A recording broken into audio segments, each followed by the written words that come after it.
सदरनशीन वक्फ board के तौर पर मोहम्मद सलीम के इंतखाब को चैलेंज करते हुए दाखिल करदा दरख्वास्त को सुप्रीम कोर्ट ने मुस्तरद कर दिया। क़ब्लज़ी तेलंगाना हाई कोर्ट में भी ये दरख्वास्त दाखिल की गई थी। इस दरख्वास्त को हाई कोर्ट ने भी मुस्तरद कर दिया था। जस्टिस उमेश ललित और जस्टिस एस रविंद्र भट्ट ने आज सुप्रीम कोर्ट में इस दरख्वास्त को मुस्तरद कर दिया।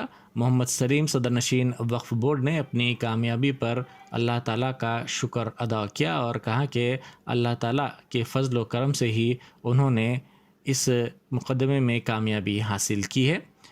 इसी ज़िमन में तेलंगाना स्टेट वक्फ बोर्ड एम्प्लॉयज ने मोहम्मद सलीम की गुलपोशी की और मुतालबा किया कि पीआरसी को फौरी रिलीज किया जाए और आउटसोर्सिंग एम्प्लॉयज को फौरी परमानेंट किया जाए। हमारे चेयरमैन साहब जो है 5 साल कंप्लीट होने जा रहे हैं। बहुत ही अच्छा मौका रहा, बहुत अच्छी जो है साहब की जो है खिदमतें रही।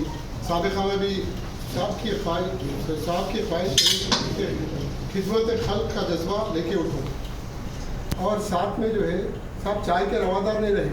अल्लाह हमारी ख्वाहिश है, हमारी दुआएं हैं कि चेयरमैन साहब एक और मरतबा हैट्रिक हो जाता इंशाल्लाह। हमारी ख्वाहिश हमारी यूनियन की तरफ से भी हम मुजीब भाई के सामने बात रखें। मुजीब भाई ये बात बताएं कि साहब के वास्ते जो है हम गवर्नमेंट से लड़ेंगे, क्योंकि चाहे अक्सर जो है चेयरमैन को देखा कि भाई अपना मनमानी कर लेते, लेकिन ये चेयरमैन साहब अपनी मनमानी नहीं करे लेकिन अपनी खिदमत पूरी अंजाम दी। इसके लिए मैं नहीं बल्कि पूरे एम्प्लॉइज की तरफ से मैं जो है मैं रिप्रेजेंट कर रहा हूँ कि चेयरमैन साहब को जो है मतलब ख्वाहिश करूँगा हमारे चेयरमैन साहब से कि नए बच्चों के ताल्लुक से भी थोड़ा सा ज़रा आप जो है संजीदगी से ज़रा ये लोगों के ताल्लुक से ज़रा दिलचस्पी लेके साहब इनको रेगुलर करें साहब। और ये हमारे पीआरसी का भी जो मसला है साहब, मैं समझता हूँ 15 से पीआरसी का हमारा 15 का और 21 का पीआरसी भी रुके हुआ है साहब। आपकी इतनी अच्छी खिदमतें रही, हम काफ़ी मशहूर हैं आपके। और ये जो है हमारे पास वर्डिंग नहीं है कि आपको और कुछ बोलने के लिहाजा साहब मैं और हमारे तमाम एम्प्लॉइज़ की तरफ से मैं दुआ भी करूँगा। हमारी ख्वाहिश भी है कि साहब एक और एक मरतबा और एक टर्म करें तो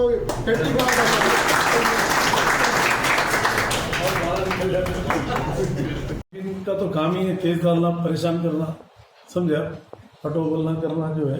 पर अपने को ऐसा कुछ भी नहीं है। जब तक हमारा टाइम है, जब तक बैठना है बैठेंगे, जब तक सीएम साहब का ऑर्डर नहीं आया हटने का सवाल नहीं है। अब उसके अलावा सुप्रीम कोर्ट या हाई कोर्ट में भी डाले, सिंगल बेंच पे डाले फेल हो गए, डबल बेंच पे भी डाले चीफ जस्टिस के फेल हो गए, फिर ये लोग जो है सुप्रीम कोर्ट को गए, वहाँ भी डबल बेंच पे आया, वहाँ भी डिसमिस होगा। अल्लाह का एहसान है, अल्लाह का शुक्र है कि एक दिन भी रहेंगे तो ईमानदारी से काम करेंगे, वफ़ के प्रोटेक्ट में काम करेंगे, क्योंकि गवर्नमेंट भी पूरा साथ है हमारे।